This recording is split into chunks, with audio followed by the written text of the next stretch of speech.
You're listening to Diaries of Doom. My name's Matt, and I am outside the Black Cart at Desertfest London with Bobby from 16. Hello. Hello. How are you getting on? I'm good. Yeah. I got an hour's sleep between Zurich and here. As much as an hour. Yeah. I mean, I'm in what's called Twilight now. Which is kind of here and there. Yeah. Is it the Heavy Psych Sounds Festival? Yeah, we played that last night. It's cool. It was awesome. In winter, they're switching. I did the winter tour one myself last year. That was probably one of the most fun events I did all year, you know. We played that venue a bunch throughout the years. Yeah. It's such a good place. It's good. Yeah. I suppose European festival season, like roundabout now, it's quite a busy time for you guys in the calendar. Not always, but luckily, you know, I mean, what is it, to be invited is good enough. Of course. Yeah. Of course. Good. So, hopefully we're relevant enough some years to get invited, and here we are. How are they different to shows back in the States when you're home? Like, what's the experience like? It's just awful at home. Just awful. No. Yeah.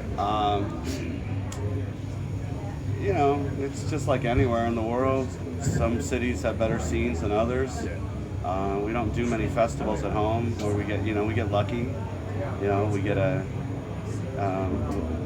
we hit the rock and roll lottery once in a while. Like, Acid Bath asked us to open up in a big theater, and so that's amazing. And then we go back to our kind of home venue in San Diego, a place called the Tower Bar, and it holds like 90 people. So it's peaks and valleys such as life, but that doesn't make it any less awesome. I always find the Europeans, they actually feed you and they want you to be there. The catering is brilliant, and in England it's a bit different. I don't know what it's like in the States myself, but it's just awful. But keep that in mind. But that's that's where I'm from. So no, they don't. There's not a premium thing on hosting. It's we call it punk rock spaghetti or Costco pizza, or just nothing at all. No accommodations, no nothing. You got your show, and you got to figure out the rest for yourself. But that's fine too. It's I can't rage against those machines. Of course not. Of course not. So. Good stuff. Well, 10 albums in, what keeps you inspired and fresh when you're looking at new material? I do not stop. I've been doing this since 1992. This band, we have 11 albums. We have over 20 vinyl 7-inches. We have split 7-inches. My philosophy is you just say yes to everything and you just go do it. Sometimes your idea of a horrible show on paper is better than the organized corporate gig. You get this magic playing in basements and having someone's mom help you do laundry. And also, I would say, this is gonna happen no matter what. I'm this deep into the riffs, writing the riffs. I've been, I'm 53 now. I've been doing it since I was 19 with this band.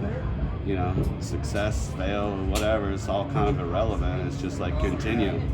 And I'm continually inspired just by the new, not that's what does it for me, is writing a record every year. I could do shit. We almost have 2 records of material now that we're working on, and so that's where the magic is. And then of course you have, what is it? I try not to build a fan base. I've narrowed one down. And we have these people that are completists that will buy anything we put out, that want every single 7-inch, and that's actually worked good. And it was against the advice of all kinds of people early on, that you shouldn't release this much, you shouldn't do this much, you shouldn't, go do a tour where you're headlining to nobody, but like they were wrong.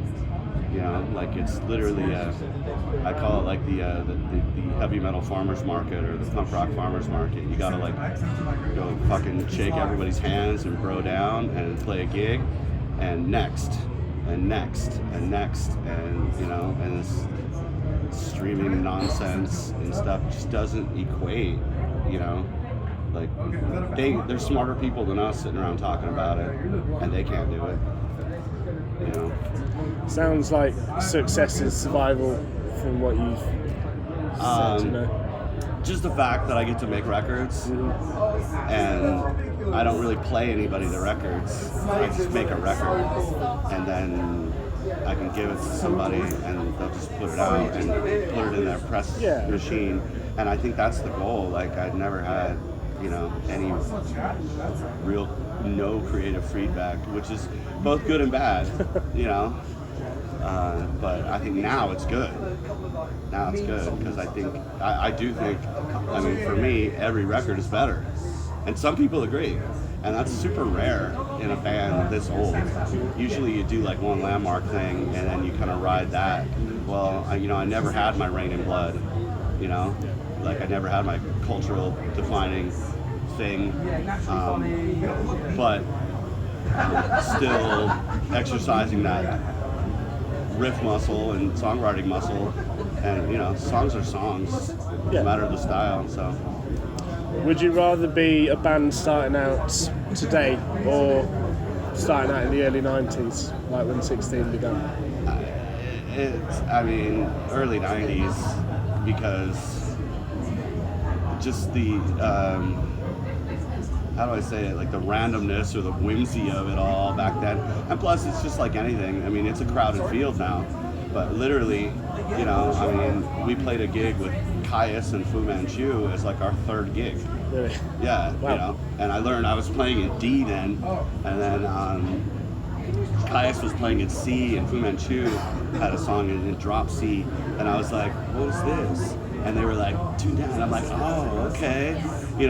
So I would have never got that, experience of just, and also it was the thing where like, we put an ad in Maximum Rock and Roll and in Flipside, we sent it off to be reviewed by ourselves.